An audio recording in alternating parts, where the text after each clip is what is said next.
প্রিয় দর্শক, আসসালামু আলাইকুম। আপনারা সবাই কেমন আছেন? আশা করছি আপনারা সবাই ভালো আছেন।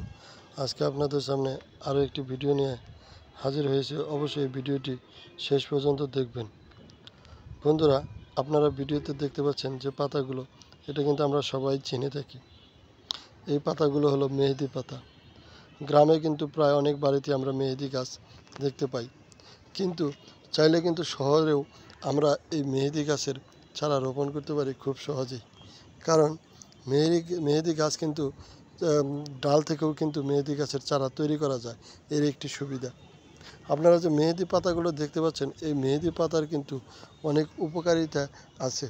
অনেকেই বলে থাকে এই মেহেদি পাতার গুলো পাটায় বেটে চুলে দিলে অনেক উপকার হয়ে থাকে। আবার অনেকেই বলে যে এই মেহেদি পাতার এছাড়াও বিশেষ করে বেটে যদি হাতে দেওয়া যায়, হাতের আঙ্গুলে অনেকেই দিয়ে থাকে, তখন কিন্তু হাতের রঙটা সুন্দর হয়ে থাকে। এছাড়া মাথার পাকা চুলে লাগালেও সেটা রং হয়ে থাকে, লাল বা হালকা সোনালি কালারে হয়ে থাকে, দেখতে অনেক ভালো লাগে।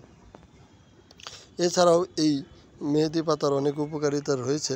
বন্ধুরা, এই মেহেদি পাতার গাছ কিন্তু আমরা টবে কীভাবে চাষ করেছি সেটি আজকে আপনাদেরকে দেখাবো। বন্ধুরা, তো আমি আসল কথায় চলে যাই।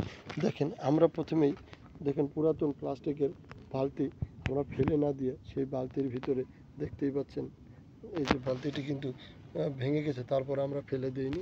এরকম বালতির মধ্যে আমরা মাটি এবং পচা শুকনো গোবর সার মিশিয়ে দেওয়ার পরে আমরা নার্সারি থেকে দুটি কলমের মেহেদি গাছের চারা নিয়ে এসেছিলাম। এই যে তারপর রোপণ করার পরে আপনারা দেখতে পাচ্ছেন এই যে অনেক ডাল দিয়েছে এবং প্রচুর পাতা গাছটিতে। তো বন্ধুরা, এই যে দেখেন, এই গাছটিতেও দেখেন প্রচুর ডাল এবং পাতা এসেছে।